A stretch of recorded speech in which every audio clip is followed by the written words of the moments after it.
Welcome to the Lifeline podcast. We've been on a brief hiatus, but we back like we never left. We in the building. But I'm here with my sister Christel, the superstar. She's all that, plus more. Thanks, bro. But seriously, this is my sister, Christel Monestine. So introduce yourself. I don't want to give a long rundown. I know you got I know you've been on Broadway and everything else like that. I know you've been on Broadway. I know you've been, off super Broadway, famous yes. and all of that off Broadway. But introduce yourself. What's going on, everybody? I am delighted. I am elated to be here with my brother in Christ. Super humble. Yes, definitely. I'm super proud of you, bro. Appreciate this is an awesome platform to Appreciate it. Tell the world about for sure. about God Absolutely. and his greatness. Yep. So it's Chris. You could call me Chris. Chrissy. Let's see. What do you want to know? You're a mom. I'm a wife, mother of 3. Teacher. Yes, a mother of 3. Yep. I am a wife to Davon Monestine. Mm-hmm. That's Dante's my brother, unfortunately. No, I'm just messing. I also teach drama at a very, very well-known school here in Queens. Mm-hmm. And I've been teaching officially for about 5 years, 5-6 years. Mm-hmm. But I've been working with the youth for almost 13 to 15 years. Mm-hmm. And I'm really, really glad that this is the pathway that God set for me and the pathway, right. That I'm taking. So with that and being a teacher, what drove you to want to be a teacher? What was the desire to give back to these youngsters? What was the story behind that?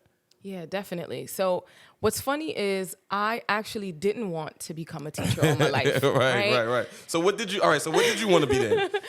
Right, years ago. I think the first original job that I wanted was to become a pediatrician. Okay. And when I did an internship at Brookdale Hospital years ago, I couldn't stomach the blood. I felt very faintish, and I commend all of those who are in the medical field. Shout out to y'all. Shout out to you guys. Y'all the real superheroes. Yes, it's not an easy job. It's very tough, and I just couldn't do it. I didn't feel like it was the right thing for me. So after that internship, I decided to look into child psychology. Okay. Because I knew somewhere in that field, like I wanted to work with children. So you stayed in the vein of working with children. That's a passion for you. Yes. So that's good. And I didn't realize it at that time. So true story. I took when I changed my mind, I was taking classes at York College, and I took a psych class. Okay. And I got an F. Okay. I failed the class. That story took a weird turn. I thought it was going to be like, passed and everything. But go ahead. I'm True interested. story. I failed that class, and I was miserable. I said, this class is boring, and I don't understand this work. And I was like, all right, there goes my confirmation. I'm not doing this. I'm not pursuing this anymore. So I think I was halfway through college, and a good friend of mine at the time mentioned to me, why don't I create this chart? On the left side, write all of the things that I love to do. And on the right, write all of the things that I'm good at. Okay.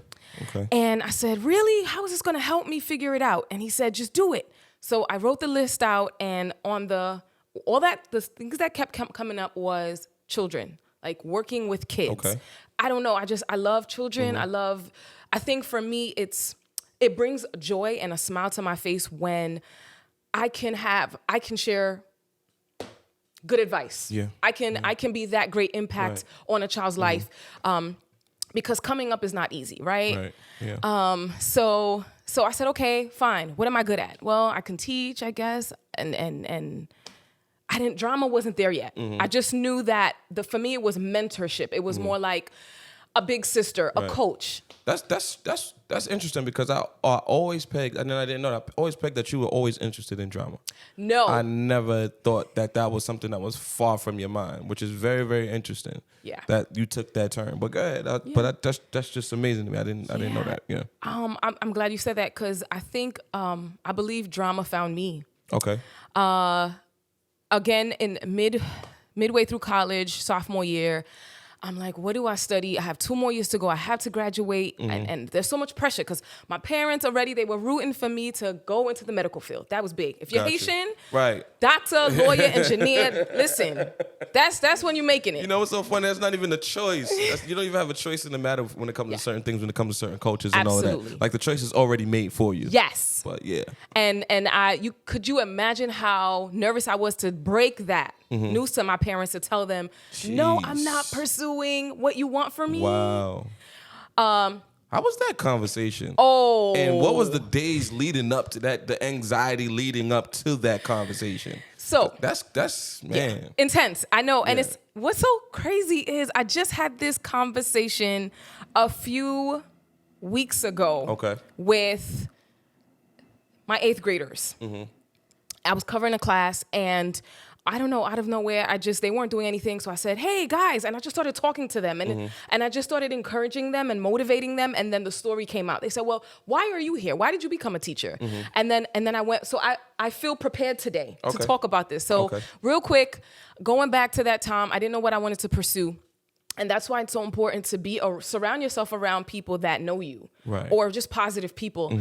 And what I kept hearing was, why don't you just take a theater class as an elective? And I said, what? Wow. Theater? What do you, listen, do you understand? I'm on a time frame. I have to figure this out because I'm like, school, you got to pay for school and I can't waste time. Yeah, just take the theater class as an elective and see what happens. So I said, all right. This is a waste of time, whatever. Could you believe this, bro? I got the first day, I signed up for the class. I enter into the theater, and I was already excited. I was like, what is this? Hey, I saw you was excited about the theater, but thought it was a waste of time. Yes, exactly. All right, but the classroom was situated in a black box theater. So that's literally just a black room with lights and seating. And I took my seat, and professor came out, Professor Tim Amaran, who passed away actually 4 to 5 years ago. R.I.P. to him. Yes, definitely rest in peace to one of my favorite professors. Yeah. He's actually the reason why I pursued theater. Wow. And I'll tell you why, because when the class started and he started giving the lecture, I could not shake off this feeling of, I belong here. I want to know more. What is this? And he just introduced the class and went into what is the expectations, and I just wanted to know more. And at the end of class, I said, "Hey, Professor Amron, can I know more about this program?" Wow. And from there, it was history. So that was the genesis of your beginning stage of piquing interest. But you would have never had an opportunity of experiencing that if you didn't expand your horizons and open up, come out of the box. Absolutely. And there's so many things that I believe that we limit ourselves into doing because we don't understand the area, or we're afraid to get uncomfortable and come out of the norm. Yeah. And you said two key points when you were talking about, you said a friend at that time. Sometimes people think that's a little shady or whatever, but life happens, situations happen where, there isn't a verbal confrontation or physical confrontation, but people grow apart. Yes. Organically. That doesn't mean that there was an issue or a problem. It's just organically, life takes you in different directions. Yes, it does. You get married, you have children, you go away to school, you get a new job. Yeah. So, organically, there's a separation. Yeah. So even with saying that and just transitioning, again, coming out of the box and then transitioning away from circumstances and situations and people and relationships, oftentimes we believe that there must be a problem or an issue for there to be a separation. It's like, oh, you don't talk to that person no more? You had a fight? Oh, what's going on with y'all? Yeah. And it's like, it doesn't always have to be that. Exactly. Sometimes legitimately, there's just, you grow apart. Your interest changes based upon your maturity level. Yes. Life changes. Nothing personal. Nothing personal. Christel in high school wasn't interested in drama because she wasn't exposed to it at its its peak. Right. So now in college, you become interested in drama because you've been exposed to drama. Absolutely. So those of you, the friends that you had that were in another area, they may not understand drama. So now you're hanging out with your drama friends now. Yes. Instead of it's nothing personal. Yeah. It's just, as you get older, your life transitions and changes. Absolutely. How have you navigated those new waters of change? And how do we navigate those waters of change without it being offensive to the next person? Like, okay, cool. We're not as tight as we used to be. Yeah. But there's not a problem. There's not an issue. We're just growing up. Yeah. How do you navigate that? I think it starts with having your mind made up. Okay. And just knowing what you want from the jump. And unfortunately, the people around you, they won't understand that because you're growing. you're going in a direction that you're not even aware of, but because you have your mind made up, it affects that person because I've heard in the past, "Oh, Christel, you've changed." And I said, "No, I didn't change. I'm just going somewhere." Right. And you want to stay where you are, or you're just you have a different pathway to take. Right. And I'm sorry that it's offending you. I'm sorry that I have to grow and drift away. Right. It's just I know what I want in life, and it may require for me to walk alone. Right. That is a very scary place because people don't understand that sometimes when you're walking in your journey, you're walking in your journey afraid and you don't know what's behind the next door. Exactly. But you're just walking and they think you already got it made. You understand where you're going. It's like, actually, I'm literally walking by faith and I really don't know where I'm going, but I'm going, and it's bothersome when you're trying to navigate waters and then there are people who you thought that were supposed to be in your corner are saying you're acting funny or you're acting different. Yeah. And it's like, bro, I'm trying to better myself. Yeah. Like I'm not trying to, negate our friendship and our relationship, but I'm just trying to do better. How have you handled that?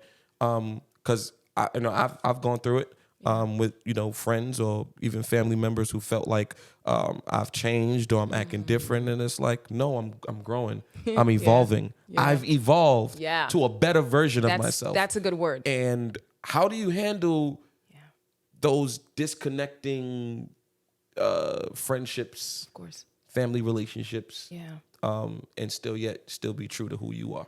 Yeah, I think it's simply because I'm naturally an introvert. Okay, I could not tell. That is surprising to me. Yeah, I am, but I'm also a people person. Like I can have a conversation with you, but let me tell you something. There's nothing like a me time. Right. Just me and like Dante. I can have a party all by myself and I'm good. Likewise. And being an introvert has its pros and its cons because people will say, well, you're standoffish or you think you're all that. No, I just want to be alone. There's nothing wrong with that. There's nothing wrong with that. There's nothing wrong with that. I could never shake. I don't understand why, Dante. It's something I could never shake off. And you know what? Over time, I've accepted it. And I said, I love me and I'm going to stay true to me because I can't shake off this feeling why I'm getting guided this way. Right. You ever heard stories of how angels will just like guide you a certain way and you just don't know why? You just, here's a pathway and you it was offered to you and you just feel like you have to take it. Take it, yeah. And I think it's also because I never really had that longing for friendships. Not that I don't want friends. Right. I love people. I do. But I think sometimes like when you get too wrapped up into it and you depend so much on friends, you don't know how to be alone. You don't know how to say, okay, God, I need to talk to you because this is the situation. Correct. We become too dependent on the individual and they can become the God. Wow. Yeah. Wow. So I'm glad that they can become the God. Yes. And it's so crazy that you can lose your identity. Absolutely. And being so wrapped up with feeling the need to be around people all the time. Yes. And if you're not around people all the time and when you're alone, you have no clue who you really are. Correct. And some people are literally afraid to be by themselves because they have to deal with the reality of some of the issues and problems and traumas of their past. As long as they're around people, they're good because it distracts them from their truth. Correct.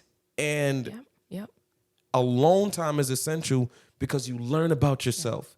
You deal with, quote unquote, your demons. You deal with your issues. And it's like, let me straighten these things out before I can become anything to anybody else. Yes. And people have used friends as a god to them. Correct. That before they get down on their knees to pray, they run to their friends. And sometimes their friends only speak from experience. And sometimes their experience is a bad experience and it's wrong.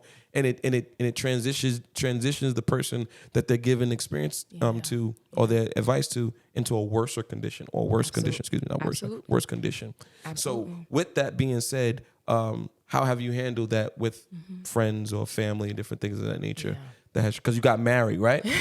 so what people don't understand is that when you get married, life changes at a rapid pace. Yes, it does. When you have children, it changes even more rapidly between you and your spouse. Yes. So you're dealing with this whirlwind of changes that people on the outside who may not be married, who don't have children, they don't understand that your life just changed drastically. Yes. How have you handled it, and have you experienced any of those things? Absolutely. Right. Dante, and I was okay. This almost feels therapeutic just to get these therapeutic. things off our chest, right? Go ahead. This is great. Yeah. You're bringing me back. I have to start off by saying that I accepted and I was okay with everything around me changing because this is something that I wanted, that I was rather ready for. And I was at a place in my life where at first I wasn't actually seeking to be in a relationship. Okay. I wanted more Jesus. Okay. I wanted more God. Like that's the truth. Right. And those who were around me at the time were taking the same walk with me. And I loved it. I said, yes, let's do this. Let's do this. But God has something else in mind. He was like, Christel, I just need you. I just want you right now. And I didn't understand at the time. But me wanting more God allowed Davon to then walk into my life unexpectedly. And I love that because my focus was on him. And then he sent the one. Right. Nice. Just like that. So tell us the story about that. That situation. How did that play itself out? What happened? What were some of the details Absolutely. of what happened between you and which is now known as your husband now? Yeah. Shout out to Davon. Shout out to him. Yeah. So I was at a very I'm going to say it, dark place in my life, very low place in my life. And I knew that my spirit needed more of God. I just needed more of him because I was lacking in just so many areas. Yeah. I felt like I was losing myself, Dante. And thank God, shout out to my awesome sister-in-law, Erica.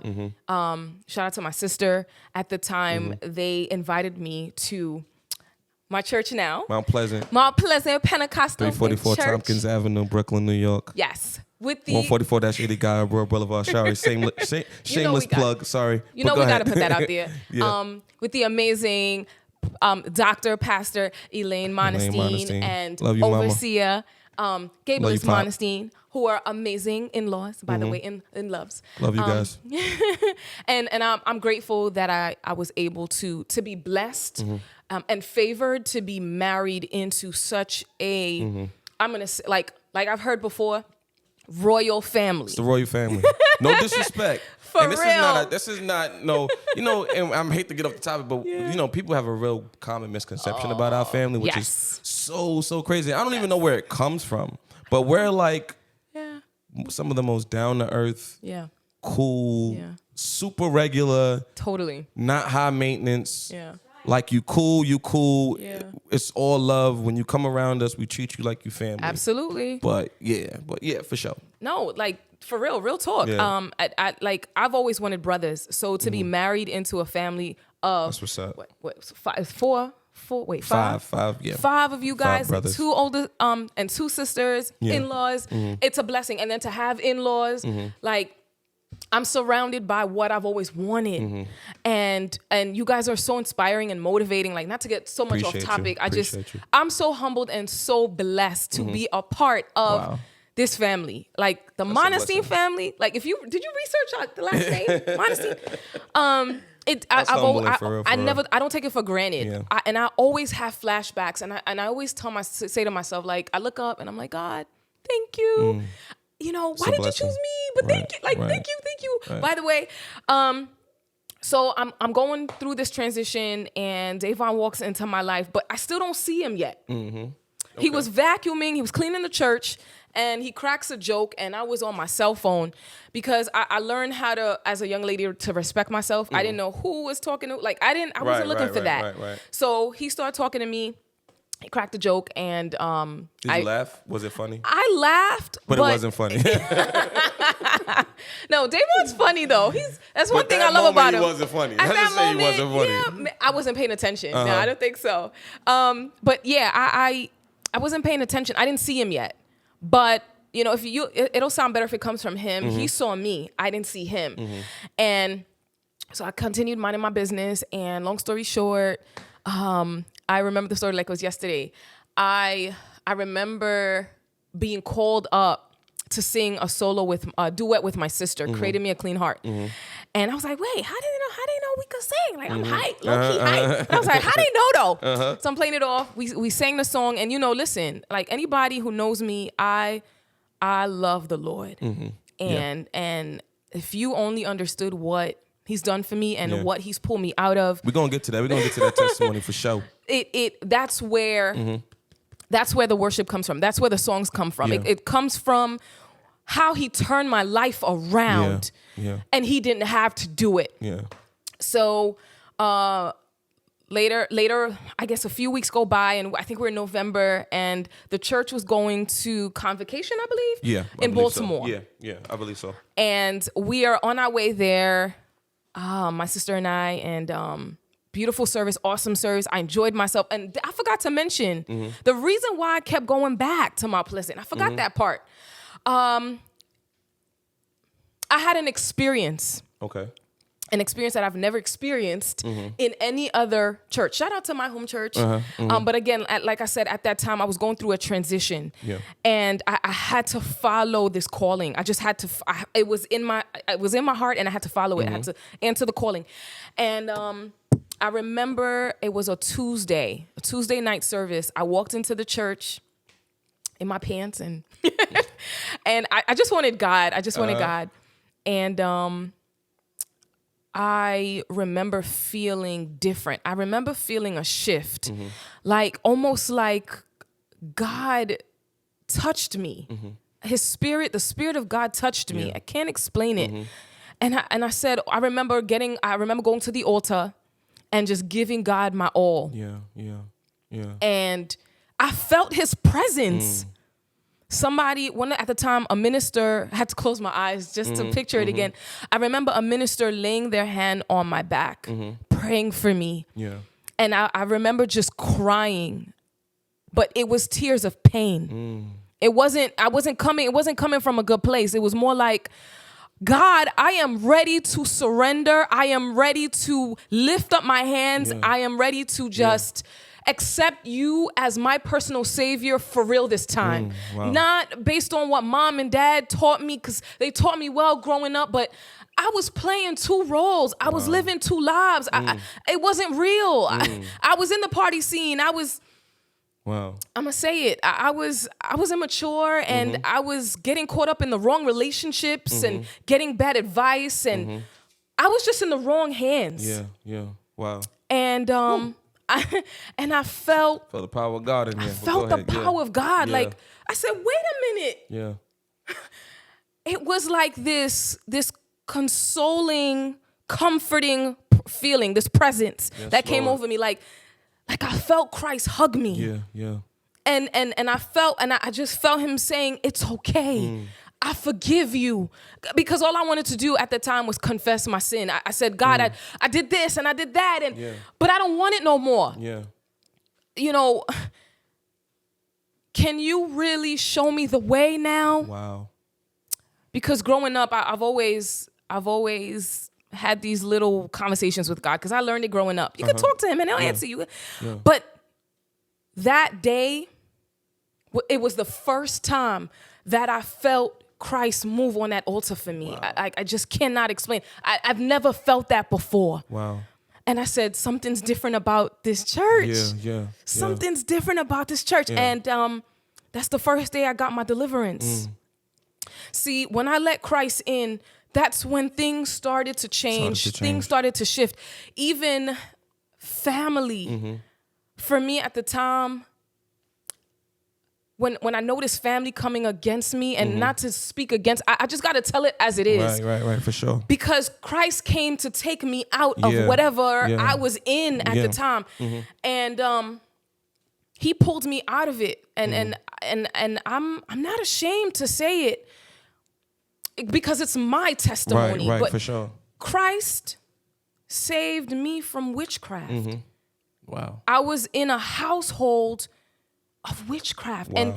And I know many people will say, lady, what are you talking about? But listen, this is my Your truth. Testimony. This is my testimony. This is my story. Right. I would lay down, because nobody else lived where I lived. Nobody else had to lay down in the bed that I was in. But I would go to sleep. And every night I had these dreams and I saw demons. Wow. In the living room. I saw demons. And I couldn't understand. And I never shared this. Wow. I shared it one time with my husband, Dante. I remember laying down on my stomach, on my head, and the tears were coming down my eyes. This was before I came into the church. Right. And the tears started coming down my face. And I didn't know what to say. I had nothing. I just cried. My pillow soaked, and I just saw a bunch of knives charging at my chest. Wow. And it wouldn't stop. And I just had to get up out of the bed like, and screaming, Jesus, Jesus, Jesus, Jesus. Wow. And I could recall asking God, like in the present, I said, God, why did you choose me? Why did you take me out of what I was in? Because there was a stronghold. It was I'm gonna say it was impossible to get out of that situation because of all the demons that I saw in my dream.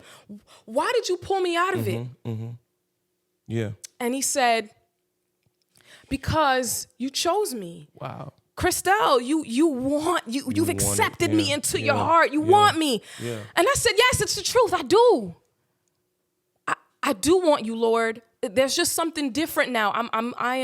I am releasing myself. I'm surrendering because I am tired of the lies. I am tired of this thing called the world and the sins. And I'm just tired of it. Wow. It's not fulfilling me. Yeah. There's a hole in here. And the world, I thought this guy could fill up that void and make me happy, but he broke my heart. Or I broke his heart. It didn't work. Yeah. I thought I could find it in other things, but I can't anymore. And I'm just ready. I'm ready to give up. Yeah. Wow. And fast forwarding, man, we go to the convocation, and we're heading back. And Davon, such a sweet guy. He's such a slicko because he was supposed to stay in convocation that year. I didn't know that. And all of a sudden he has a test or something like that. But not to cut you off, we'll continue. Yeah, we'll continue. That is cute. So he's such a gentleman. He started conversation with myself and my sister.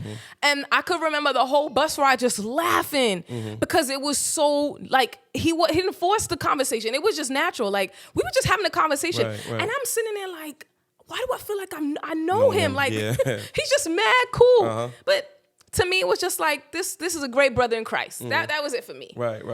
Later, we got home.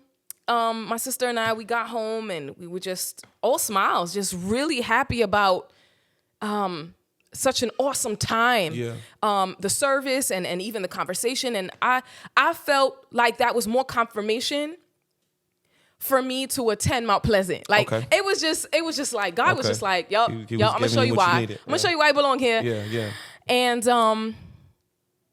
I remember checking my phone, and I got a message on Facebook. And Davon sent me a message on, what is that thing called? Facebook message. The message with the DM, something like that. DM, something like that. Yeah. So he sends this such a sweet message. I snapshotted it. I have to find it. I know it's in my email somewhere. I'm going to paraphrase and summarize it. Like, I had a great conversation with you. You're really cool. We had some great laughs. And the whole time I'm blushing, like I'm blushing right now. And I'm blushing like, yo. I showed my sister the phone and I started screaming and she's screaming. She's so like, this oh my man gosh. didn't know if you was in a relationship. He didn't know none of that. He just slid right in your DM. Oh, wait. That was the gentleman. No, he was a gentleman about that. He said that's if your boyfriend is okay. That's the G. Or something like that. Or something. Like, it was somewhere around that. Like, he did show respect. He was just trying to make sure you had a boyfriend. I said, if your boyfriend is okay. I probably told him that line. If your man cool with this? Oh, you don't have a man? Oh, okay. How you doing this, sweetheart? But go ahead. It's funny. And I responded with like, I was like, you're going to be cute? I'm going to be cute too. I was like, well, there is no boyfriend in the picture, but if your girlfriend's okay, it just became so cute. And he was like, nope, no girlfriend here. I'm single. And I smiled. It was hard to go to bed because I was just thinking like, so happy about it. Right.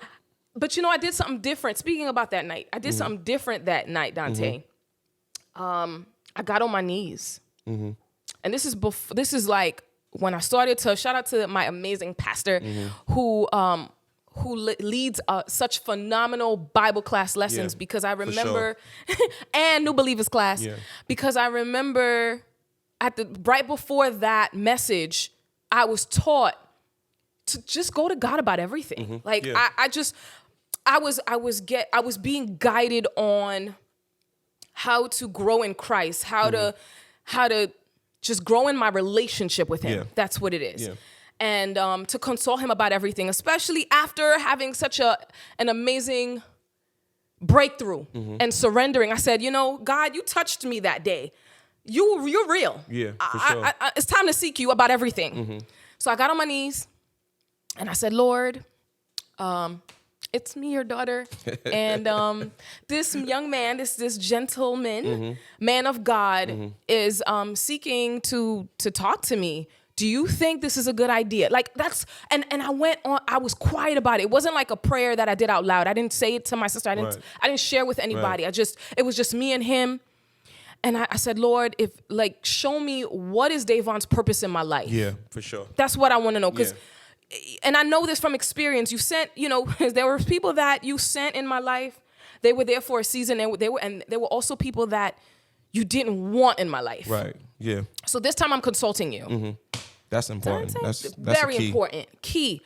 Let me tell you, and I kid you not, this is not something I would make up, because one thing I don't play with is God. Right, for sure. And I went to sleep and I went into a dream. I was in a white dress. I was hyped. Like, I was sleeping, but I was hyped in the dream. After one conversation. She was in a white dress. I was in a white dress. Ready to get married. And I was downstairs in the building, my building lobby. And I remember being inside the building. I think I was either standing or sitting. And I saw a man, a figure in a tuxedo. Well, this is heavy. When I looked, I see Davon's face, but it's interesting because I saw his features. It's like a silhouette. A silhouette. I like that. A silhouette. I saw his features, but there was like this glow. Okay. So I saw him, but there was just a glow. And listen, see, when God speaks to you, okay, you know what it is. Because like I said, I went in, I didn't tell nobody about the prayer. Oh, wow. I was quiet. I was on my knees, quiet, like this. And because I know what I saw. I saw him there, and I heard a loud voice. He was on the steps, and I was down in the lobby. And I heard a voice say, "Will you help her?" Wow. I woke up, and I was like, I ran to the room. I said, Mommy. Wow. Ma. You wait till you hear this dream that I just had. I told her the dream, and she smirked the whole time. And she said, just keep seeking the Lord. Keep seeking God. See what he says. So I called Davon up. of course, I'm giving God praise. Like, Lord, Right. that was fast. You I'm told like, him God. the dream, the next Yeah. conversation? The next conversation. I'm like, God, thank you. You answered. Wow. You answered. God, wow. And I think that was the first time I had such a powerful revelation in a dream. Because, in the past I had nightmares. But this was different. Right. And I remember calling Davon and I was excited. I was like, yo. This is the second conversation? This is like, yeah. We went. I ain't gonna hold you. If that was me, I'd have been like, Yeah, scared. Lady, you could crazy. go ahead and, You making up stories? Just God bless you. We could, see. But, that's why I had much respect for Davon because he wasn't moved. Mm-hmm. He was on the phone, because we were on the phone at the time and planning like our first date, official date, which was like, he brought me to church, by the way. Very different, but right? okay. Very different. Yeah. But, and then we went to Applebee's. But anyways, I remember telling him, and I was so excited, and his response was, that's great to hear. I just have to get my confirmation. Wow. I was like, hold up. I'm Wow. going to be honest. I felt like a little slap, like He a slapped slap you in the face. Like, oh. You done poured out your heart, and God laid out the whole plan, and you just thought it was a whole Disney Channel kind of thing. Like, yeah, he's gonna come pull up at my house with his tux on, so let's get married today. And he was like, yeah, well, I got to get my confirmation. I got to get my confirmation too. And that's excellent about your husband, because he's very mature. Yes. I don't think honestly, God has his way, so I'm not going to say that, but I'm going to say right. that if it wasn't for your husband, I don't know if I would be married today. Wow, that's deep. I'm going to be perfectly honest with you. That's deep. I don't know if I would be married today because I was so against marriage. Wow. I didn't want to be tied to one person. To be honest with you. This is my testimony. Yeah. You know what I'm saying? This is my testimony. So that's why when people see me on social media, like posting my wife and say that's literally my testimony of God delivering me. You know what I'm saying? And how he was so mature with loving you and caring for you and putting you on a pedestal. Like, as I'm watching that, I can feel like things breaking off of me. Like, people think deliverance just happens at an altar and it just happens in service. Yeah. It can happen when you watch somebody and are inspired by somebody. Yeah. And in that area, originally, I just thought he was soft. Like, oh, this is soft brother. He flowers. Get out of here with that. Me, I was more of I'm not going to say I was a player, because I was more of a guy that really just didn't want to settle down. Like, after if things was starting to get a little too serious, I'm like, all right, I gotta find my escape route. Like, how I'm gonna get out of this situation, because it's getting a little too heavy for me right now. And but me seeing him and having conversations with him, and just watching how y'all dynamic was. My other brothers were like married and in relationships, but we were closer in age, so it made it more better to identify with one another. Of course. So just seeing how that dynamic. So when I got into a relationship with my current wife, Whitney, I was trying to do certain things. Shout out to my wife, by the way. Shout out to Whitney. Shout out to Whit White. Yeah. But I tried to emulate some of the things that he was doing, and it really wasn't working. Yeah. Because I felt like, if I do this, she should do this. Right. If I do this, this is the response I should get. Of course. So if I didn't get the response that I wanted, I started acting out. You know what I'm saying? I started reverting back to my old ways because I didn't get the response that I thought that I was supposed to get. Yeah. Now, I didn't know what was going on between you and Davon at the time, so I didn't really know, but I just know what I saw. Yeah. And the one night that really saved our relationship was the night we went to IHOP. Wow. You remember that? Yes, I do. It was the night we went to IHOP, and I'm like, yo, I have the video. I got mad other joints. Like, that was my mindset. Like, I got joints. You know what I'm saying? I wasn't talking to them while I was with my, with Whitney. Yeah. But it's like, yo, I don't need this. Like, I got joints. Yeah. You feel me? Yeah. And that was my mindset. Of course. But we sat down, and I'll never forget. We were in IHOP, and you said to her, like, you grabbed the salt in the pepper. Whoa! And you were like, I still remember that to this day. You was like, both of y'all can't be on top of one another. Like one person can't be raised, and I'm like, and Whitney just looked, and it was like her eyes were opened up. Like I never forget that conversation because that was the conversation that really helped us grow. Wow. And after that conversation, we started to seek the Lord together more. Amen. And it was like our relationship took a drastic turn, like a crazy drastic turn. And it was like, okay, I get it now. Wow. I understand how this relationship thing worked. And then not only that, I felt such a deep conviction and a pain for everyone that had to deal with me prior to. Of course. And it's like, dag, I hurt a lot of people. You know what I'm saying? And I carried that guilt for a long time. I would apologize to him all the time. Like, yo, I'm sorry, my bad. But then after a while, God was like, yeah, you apologize. It's over. Like, you don't have to hold on to that pain anymore. Of course. You were immature. Yeah. You made mistakes, but I got somebody for you. So whatever and whoever I dealt with in the past, that's the past. You gotta leave that alone so you can move forward with who I have for you. Exactly. And Whitney is for me because she fits me like a glove.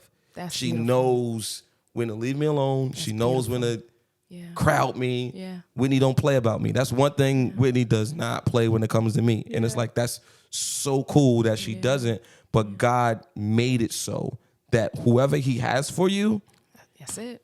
You don't have to scratch and crawl and fight and bicker for their attention. You don't have to fight and bicker and go to the most craziest extremes to keep them. Whenever God decides that you're ready for him to give you your gift or give you what's needed to take you to another level, he will present it in due season and in due time. So you don't have to like go out your way to do something that's outside of your moral character. God will give you who you need for your next level. So, and that was just a quick story about Davon. That y'all, that time we went to IHOP was literally the turning point in our relationship. So you just never know at what point in time you'll get your deliverance. And it made me comfortable to love her openly. It made me comfortable to love her.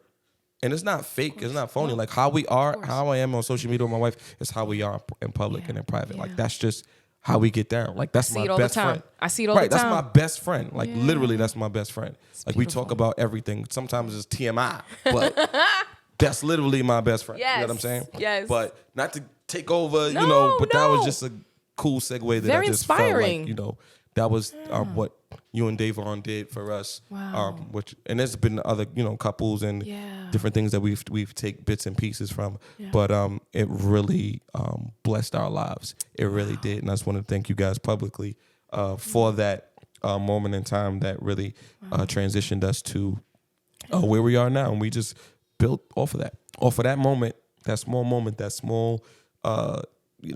thing that you did with the salt and pepper. We just it took us to new levels. You know what I'm saying? It took us to new levels. So that was definitely a blessing. So as now transitioning again, you're now dating, you're engaged. You spoke about the difficulty with being pulled out of a situation when it comes to family. Family is difficult. Yes, it is. Navigating those waters of family. Absolutely. Because now this person that's coming in is now your family as well. Yes. And the Bible says you must leave and cleave. Correct. So that's the word. Did you ever feel the need to appease family and also try to appease your husband at that time? And did you ever try to make it work, and did it work? Like what was your process like with, all right, now you have family that you used to being around and now there's a change. Absolutely. You're not funny. You just evolved. Yeah. You've taken on a new responsibility as a wife, new responsibility as a mother. Did you ever feel the need that you needed to appease both or either side? Yeah. That's a great question. Wow. So I have to say that it wasn't a smooth transition, Dante. It was a fight, actually. And without saying so much, let's just say that, the kingdom was rejoicing, but the enemy wasn't. Right. Okay. And he definitely manifested through different ones, Right. especially those that I trusted and I considered family, not family, to come against me in such a way where I wanted to give up. You wanted to give up the relationship, or you wanted to give up just the what was going through your mind during that time? Did you feel like, is it worth me like having separation from certain family members for this relationship? Like, is it worth it? You know what I'm saying? Because one thing that people do, and I don't think it's fair, is that when a person begins to evolve, that they push the blame on the spouse. Like, oh, Dante's changing Whitney. Yeah. And it's like, no, I'm not changing her. I'm loving her, and she's choosing to make decisions that she feels that's best for her and her family. Yeah. But, I can't do nothing about that. Yeah. And I think that's an unfair assessment. Right. Did you feel like that was kind of, Davon's changing Christel. Christel's not what she used to be. No. Something's not right. He's brainwashed her. That's so crazy. I heard that. Somebody rescue her. Somebody rescue her. Right. She's living life. She's now living in a home, and she drives a nice car. Something's wrong. Man, something's wrong. He brainwashed her. I heard that one before. And crazy, right? It's crazy how much comes against you when you finally make up your mind to follow Christ. And it's all spiritual. Spiritual warfare. Right. And you know what, Dante? This is a hard one for me because I was at a standstill, and I'm gonna answer your question. Yeah, for sure. I was I said, God, you would never lead me in the wrong direction. But why is everything around me crumbling and falling and people falsely accusing Davon for changing my mind or brainwashing me? But it was none of him, like you said. We were just getting to know each other. And I had already made up in my mind that I wanted to pursue and follow Christ. Right. And for me, it was more like, I'm going to pursue Christ no matter what, no offense to those who I was like my friends back then, no offense to them, but no matter, even if it meant losing some people, some friendships, I was okay with that because this new walk that I was on, I'm gonna put it like this, Dante, and I feel like God just poured it back in my spirit, sure. my remembrance. Yeah. There's this story that I heard somebody share a few years ago. It was actually a sermon. I was in church and he was sharing a sermon, and there was a story in the sermon that he was sharing where this young girl, she had this pair of $10 counterfeit pearls. Okay. Right? $10 pearls, and her birthday was coming up, and he decided to get her the real thing, like a real pair of pearls. And he says to her, I'm going to just make up a name, Sarah. Sarah, I have something for you, but you have to give me the pearls that are in your hand. And she starts fighting, like, no, this is the best thing I've ever had. Wow. Like, if I give this up, I'm giving away everything. I lose control. No. This is what's dear to me. This is what I'm holding on to. I'm not giving it up. Yeah. Nothing will let me give this up. And her father comes back to her and he says, yeah, but wait till you see what I have for you, though. Yeah. And when I tell you, she put up a fight. She starts crying. No, you don't understand. If I give this up, I'm not going to get anything like this. Nothing better than this. This is the best thing right now. So I'm holding on to it. Yeah. And he says, I need you to trust me. I know it's hard. I know it's really hard to let go of what you have in your hand right now, but I'm telling you, you're not going to regret this. And she's like, she's half in and she's half out. She's still not convinced, but she's like lightly letting go of it. Yeah. She's like, no, I got to see what you have first. He said, no, it doesn't work like that. You have to give it up. Wow. it doesn't. I can't let you see it until you give up what you have. Mm-hmm. And she says, are you sure what you have is worth the while? Like, it's going to be better than what 100, 1,000 times better than what I have. Yeah. He said, yeah. And she's crying and she's crying and she's crying. She's falling on. She's catching a tantrum on the floor, and she hands over the pearls and she's bawling. Here. And he pulls his arm from behind, and he opens his hand, and the way her eyes lit up. Wait, but those are pearls. The same. He said, yeah, but this time this is the real thing. Wow. It's not the counterfeit. Wow. I never forgot that story from that sermon years ago. He said, this is the real thing. And like you said, you know how you said people get deliverance at different times of their lives? Right. That seed was planted for me. That was like a wake-up call. Right, like an eye-opener for sure. Yeah, it was an eye-opener. And I said, whoa, it's time for me to give up my counterfeits. God, you could really do a swap like that? Yeah. Because I know what I'm in right now. It's not the real, it's not the right thing. It's not the real thing. Can you really do that? Right. And she started rejoicing, screaming, and she's performing cartwheels, and she's like, wow. And he said, I got this from the ocean. This is the real thing. I custom made it just for you. Just for you. And she said, it's heavy and it's beautiful. She put it on and it's glowing. Thing. Dante, that story came back to mind when it was time for me to make the decision that I had to make, to take this new pathway of life. And yes, I knew it was going to come with negativity. But it's weird to say this. I don't know if it's my introverted ways. I was ready for it. But it was hard. It was tough. It was tough because, again, people misunderstood me. Right. I think that's one of the most. I think that's the difficult thing, being misunderstood when you know your heart is in the right place. Because that has happened so many times to me, I've developed sort of this laissez-faire kind of attitude where it's like, it's not like I don't care about people. It's just I really don't care about their negative opinions. Like, it really doesn't bother me. Because either way, you're going to feel a certain type of way regardless of the fact.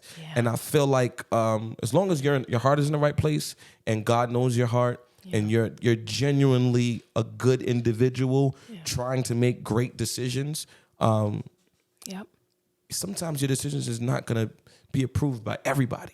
Absolutely not. You know not. what I'm saying? It's not going to be approved by everybody. And guess what? That's okay. Yes, it is. Eventually, you'll get over it. Yes. And if God desires for us to, remain in fellowship with one another, He'll bring us back together. Well said. If that's His will. If it's not His will to bring us back together, I'm cool with that. Exactly. I have family members that I love dearly. Like, I love them dearly. I don't wish no ill will towards them. If they call me today or tomorrow, I'll be available to help them in any way, shape, or form. Of course. But I'm also cognizant of the fact that there's some friends, former friends or whatever, or family members that I just know that are not good for my mental health. Absolutely. They're not good for my personal space. They're not good as far as for me. You know what I'm saying? For me, for my personal space and where God is taking me, where He wants to move me. Our communication can't be consistent. Yeah. It can be, hey, how you doing? How's it? How the children? Anything you need? You need anything? No? All right, cool. I'll be here if you need me. Yeah. But as far as us consistently being in communication with one another, that ship has sailed.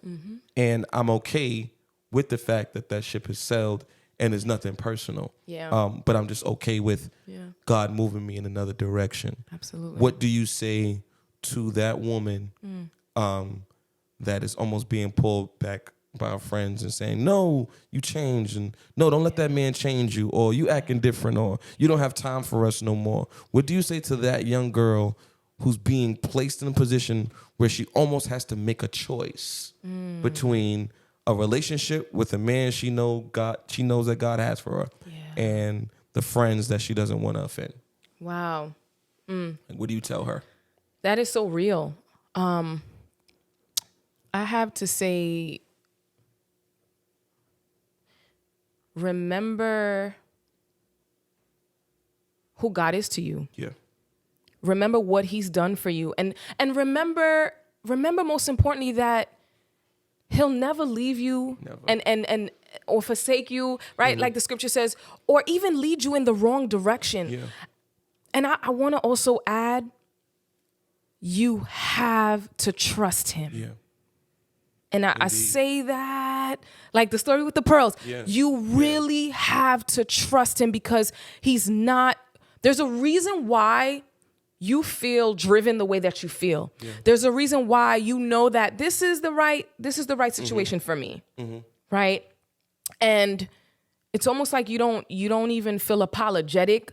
Respectfully, you don't feel apologetic if you know you lose those around you. Yeah. Because your mind is already made up. And shout out to all of the beautiful Black, Christian, God-fearing women. Ladies, we know what we want. Yeah. Go after it. Especially, most importantly, if it's in God's perfect will. Go after it. And don't let nothing stop you from that. Yeah. You know, stay true. Remember who you are. Remember whose you are. And know that God's perfect plan for you is to see you prosper, is to see you become greater. And I can officially say that today, because years ago I couldn't say that. Instead, I would say, because of my insecurities, I don't know. I could never do that. I don't think I sound all that when I sing. Like, I still feel like that till today, Dante. I don't, listen, I'm no Mariah Carey, Celine Dion, and Brandy, and all these amazing, phenomenal singers. Right. But you know what God said to me? He said, I gave you that voice. Right. It's God-given. That's I gave that to you. God gives is perfect. You want me to take it back? Because I can. I gave you the gift. So you sing from your heart. Yeah. You know, God gives is perfect. That's it. What he gives is perfect. And I wouldn't have it any other way. So ladies, you keep your head up. Yes. The trials, they come. Yes, they come. But guess what? They make us stronger. Yeah, it does. It does. And you're going to cry. You're going to weep. You're going to be discouraged. But you don't let go of God's hand. Please, I beg you not to do that, because that's all I had. Coming up when I was going through, my goodness, some dark times. Yeah. I could remember never letting go of his hand. Jesus. Because that's all I knew growing up. That's all I heard growing up. You know, even though I didn't have the relationship I have now with Christ. Right. There was always something that reminded me, hold on to God, hold on to God. Yeah. Read the Bible, pray, get on your knees and pray. And I know somebody was praying for me because I couldn't do it on my own. Remember, ladies, who and whose you are. Remember that, because I think that, I believe that will see you through. That will always carry you through. When you keep Christ first. You keep him first. Man, keep him first. Don't listen to nobody and the enemy that tells you lies. And he's not going to, he'll twist the word around. Oh, you sure? Because right now you don't see a situation. You don't see how bad it is. Yeah, but he told me trouble won't last always. That's true. That's true. You got to give him the word. Yeah. And you got to trust God. Yeah. What I notice a lot is even specifically narrowing it down to women in the church. Yeah. Especially in the African American community. Absolutely. They allow other people's opinions to deter what they know God is doing. Yes. Like, you can be in a relationship with a dude and everything be going okay, and then you listen to your friends and they're like, oh, he wore that suit last Sunday, or he don't drive this, or he don't drive that, or he takes the bus, or he's living here, or he's working there. Yeah. And all of a sudden you taking all of this negativity and you starting to listen to the foolishness, and you start to look at that man differently. Instead of you being so focusing on his strengths, you start to see what he don't have. And then the next thing you know, the relationship separates, not because the man changed, but because you changed your mindset towards him. Exactly. And now you're like, oh, there ain't no good men out here. But then next thing you know, when he moves on and becomes all that God wanted him to have for somebody else, it's like, well, he wasn't doing that when he was with me.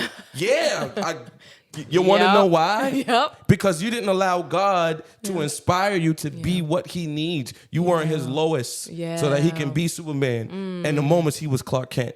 Wow. You didn't allow God to inspire your spirit to deposit into him. Because one thing a good woman can do, is take a man to a whole nother level. That's right. A good woman can take a man to a whole nother level. A woman can take a man's house and make it a home. Yes. A woman can take a woman can take a man's seed and give birth to a child. Yeah. A good woman, Yeah. God has given her that ability to take something that doesn't have a shape, doesn't have a form, that's without void, and make it into something great. Yeah. And women want to meet a man that's already great, but doesn't know that she's the gift to make him greater. Wow. And that's a huge issue that a lot of women have, is that they're listening to bitter women who don't have they don't got no man, no ambition, no vision, no dreams, on social media all day, trying to be something that they're not. And it's like, yo, you don't even know what you have. You don't even know how good of a man that you have. That's right. And you listening to somebody who doesn't even have a portion of what you have. Wow. And don't even know that man will eventually become everything that you desire in a man. Absolutely. If you just be patient. Yes. So women out there, don't listen to the nonsense that comes from other women who have no clue what they're talking about. That's right. Like, they literally have no clue what they're talking about. If they knew what they were talking about, they would be in a successful relationship. Absolutely. Of course. They would have ambition. They would know how to pour into their man. That's the one thing I can't stand, is a woman who keeps putting down her man. Wow. Like, you don't even know what you have. Wow. Oh, my man doesn't do this. Oh, he don't do that. Yeah. Really? Really, he doesn't. But what about the things he is doing? I need to know what he's doing. That's right. Because sometimes we compare women, our woman and our man, to somebody else. You don't know what's going on in that person's house. That's right. You don't know. Oh, he's buying her Gucci bags and Louis shoes, and well, you don't know he's beating her up at home. Wow. So the bags is making up for the pain. You know what I'm saying? Oh, every day he's buying her flowers. Well, maybe you don't know he cheated on her 10 times. Yes. So that's why he got to keep sending flowers to the job. Yes. Like, these are the things that we don't know. We don't know. But we're so busy focusing on someone else's relationship or what's going on in somebody else's house. It's like, yo, listen up. Focus on what you got going on. That's it. And I like what you're saying is so profound, Dante, because one thing with me is I never had time to dwell and focus on that. Right. Because you know how they say always you have to have something to bring to the table? Right. Or bring your own table. Bring your own table. There you go. Bring your own table. You have to. You know what I'm saying? You have to. Like, I thank God for that. Like, I just graduated from high school and college. I had something to bring, and Davon just finished his degree, and one thing with me, I love education. I'm big on, like, if I could now, I would continue. I would take more classes. Yeah. I'm tired though, Dante. I'm tired. I got 3 kids. Yeah, I ain't got time for that. Yeah. But once upon a time, when I had the time, I enjoyed it. So that's just to say, ladies, take the opportunity. You have the time right now, and like you said, you have a good guy in your life. Cherish that, because time is short. You know how many times, like, I look back and I'll get a little cramp in my leg. I got a pain, and I'm like, man, that pain reminds me that I don't have time. Yeah. So let me cherish the good. Let me cherish the moments now, because just like that, I hear stories all the time, Dante, of people that one day you're good and the next day you pass out because you had a headache and you're in the hospital. Yeah. And time is so short. Time is so short. It's like you could be arguing with your husband, and God forbid, next thing you know, he's in a car accident. My goodness. It's like, yo, is it really worth it? Is it really worth it? It's not worth it. And it's essential, again, that you got to monitor your circle. Yeah, you have to. I'm going to be perfectly honest with you. Listen, if there's some friends, I never control my wife. I never tell her who she should and shouldn't talk to, or who she shouldn't be around. Right. But if I know you're going to cause a problem in my marriage, yo, stay away from me. That's right. And stay away from my wife. You know what I'm saying? That's right. It don't matter. It could be family. It could be friends. Yeah. It don't matter who it is. Yeah. And if you feel like you need to have an opinion on my marriage, on my wife, first of all, who you think you're talking to? That's right. Oh, your wife should be doing this. Or your wife don't do this. Or she should. Mind your business. Like, you stay out of our business. Yes. Like, that's one thing my mom never did. She never jumped in. My dad never did. Never jumped in and said, oh, she should be doing this. Or your wife should be doing that. Yeah. Or she may say maybe she need to pray more, read a Bible. But other than that, this is I'm protecting mine. Like you, no, this is us. That's right. Even if me and my wife, we could be, shooting, throwing blows. Of course. And you ain't gonna never know about that. That's right. And then on top of that, not only you not gonna know about it, Yeah. when we come out that door, she's gonna be Queen Whitney. Yeah. Yeah. The crown is gonna be on her head. Yes. Ain't never gonna change. That's right. And nothing is never gonna change. At the end of the right. day, that's still my queen at the end of the day. Yes. No ifs, ands, or buts about it. That's right. But we gotta make sure that we're protecting what God has given us. And to add on to that, protecting what God gave to us, 2 pieces of advice that I got, the best advice that I've ever received, Dante, right around the time before we got married. The first was when Davon and I were courting. This is the advice I heard, keep people out of your business. Keep them out your business. And I don't even know how we got here, but dang. I know, right? God knows what God he's knows doing. why. But go ahead. Have your way, Lord. Yeah. Keep people out of your business. And I said, you can't share everything. Be careful, because what happens is the people outside will now use that against you. Yeah. And people, humans, we're not perfect. Not perfect. People, they're gonna share information. You can't. The second piece of advice. Shout out to my old pastor growing up. May his soul rest in peace. His advice was always, I remember right before we got married, he said, you see her? He spoke to Davon. He said, Davon, you see her? He said, yeah. He said, Christel, you see him? I said, yes, Pastor. He said, that's your friend. That's your friend. Everybody else out, that's your friend. Yeah. Yeah. And I never forgot that. And months before he passed away, he called me. I don't even know if he knew what was going on. And it was so random. And Davon was like, I don't think that was random. I said, I think I believe you. He said, how are you?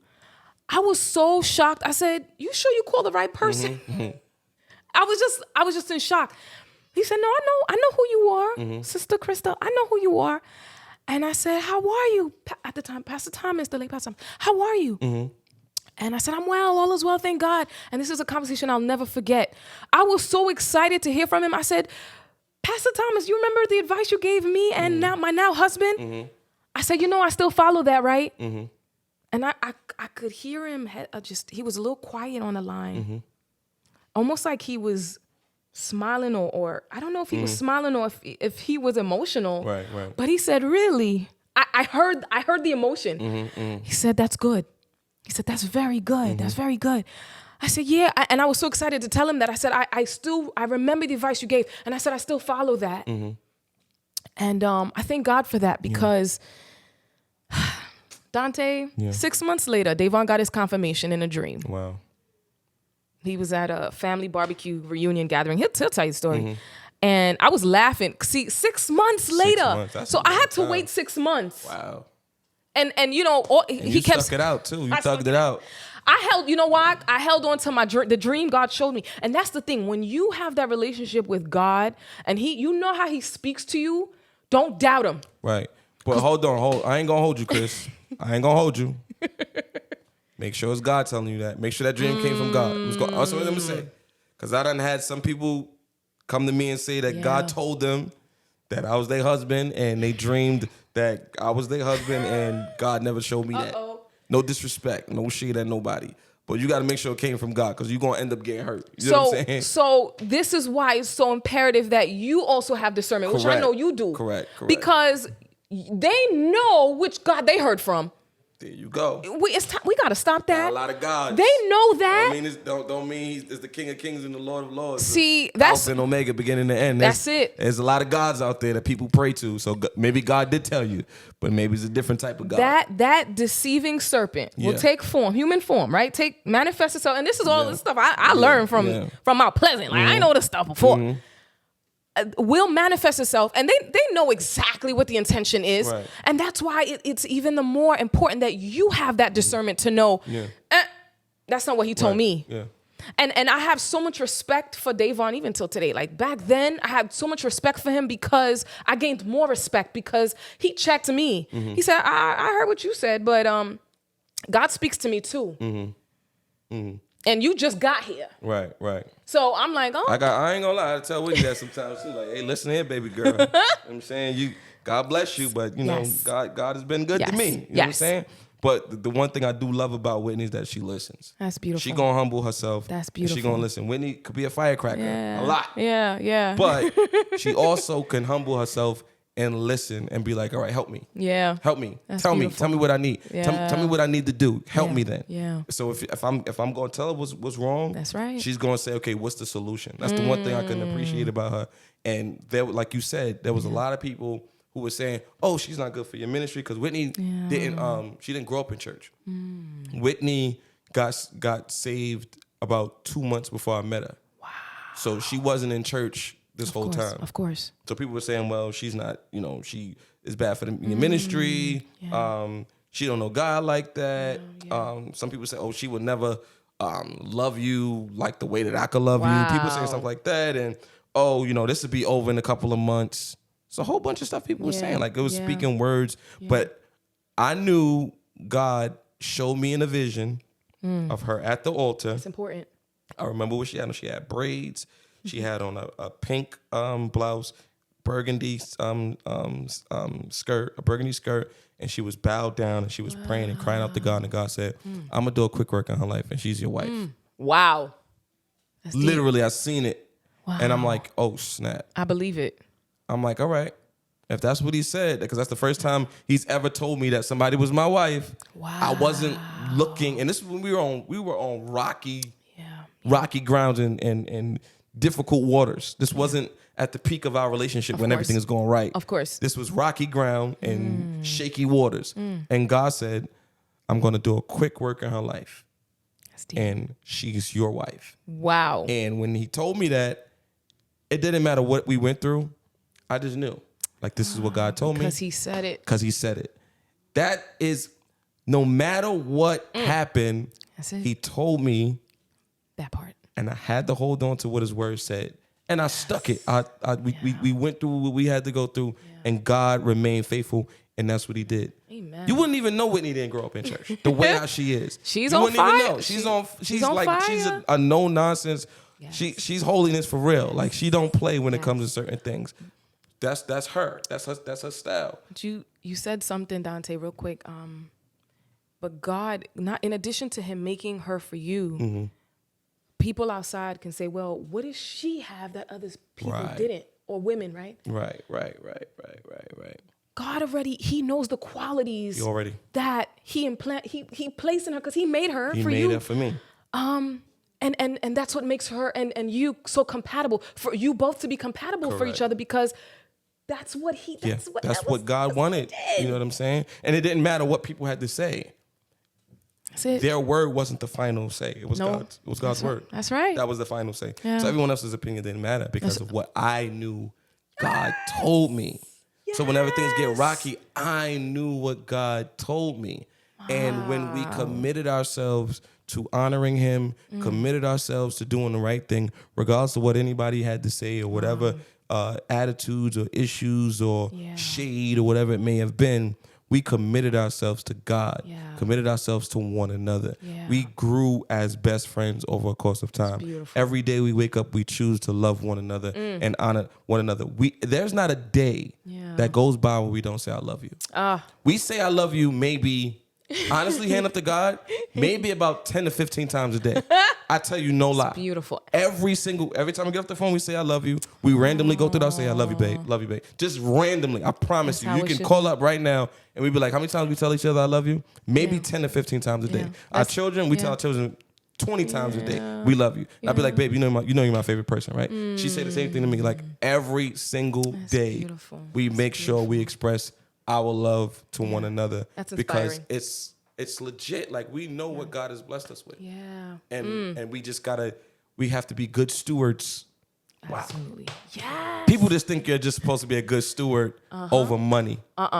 A good steward over finances. You got to be a good steward over the gift that God gives you and your spouse. Yes. Be appreciative. Amen. Honor them. Amen. It's like, yo, you don't have to wait for someone to do something nice for you to reciprocate something nice to them. Yeah. You do something nice. Yes. You know what I'm saying? You initiate that love and compassion. Yes. Like, My wife doesn't have to do something nice for me to go out there and do something nice for her. Yeah. And I don't have to sit back and wait like, okay, now when is my course, time? Of course. You know what I'm saying? Of course. It's legit, like, it's not 50-50. It's literally 100. We both coming together Yes. with 100% to do something Absolutely. nice. Like, babe, what you want to do for your birthday? Yeah. Babe, you want to go out to eat? Yeah. Oh, it's like, yo, we do that for one another because we have to Yeah. be a good steward Yeah. over the gift we are to one another. And you know, marriage taught me to become selfless. Because I was naturally a single, selfish person. Uh-huh. I mean, I was a giver, but not to the extent where I am now. Yeah. And I thank God, like you said, I love that you said that, because what Davon and I, what we do is it's the calling each other all day. And we just saw each other. Yeah. We just seen each other. Hey, babe, what's up? What you doing? But it's nothing. It's not like, oh, but then I just see you. It's just like you said. It's the natural love. Like, I like being around my wife. Some people love their wife. I love and like my wife. Like, it's like, yo, I don't mind being around her 24/7, 7 days a week. Cause it's like we know when to be around each other and still give each other space. Yeah. But Yeah. still be in the same room with one Yes. another. It's like, yo, I love you, but right now we still chilling. But let's just not talk right now. Let's just relax. You know what I'm saying? Like, we cool, but let's not. And our producer right now is like, yo, y'all been at this for a minute, but this is the longest podcast that we have ever had in the history of Lifeline. So we kind of went overtime twice. But yo, this is dope, Chris. I appreciate dope. you. Any last parting words you want to give before we close out?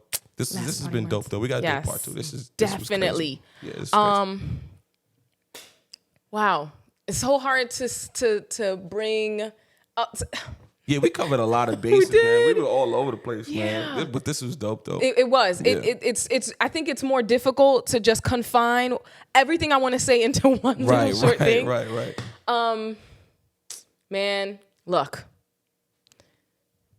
The time that we have, the little time that we have, just, I know it's easier said than done, but just let's learn to love each other and to cherish one another, because time is short. And continue to be the best version of yourself. Yeah. And don't let nobody stop you. Don't let nobody stop you. Continue to evolve. Continue to move forward. Yeah. Thank you so much, Chris. Appreciate it. Thank you, bro. It was coming fun. out, hanging out with us at the Lifeline podcast. Shout out to our producer, Terrence Monestine. Shout out to Terrence. Monestine Media. Look out for him. Yeah, man. Excellent podcast. Thank you again, Chris. Till next time, folks. We'll see you. God bless. Lifeline. God bless.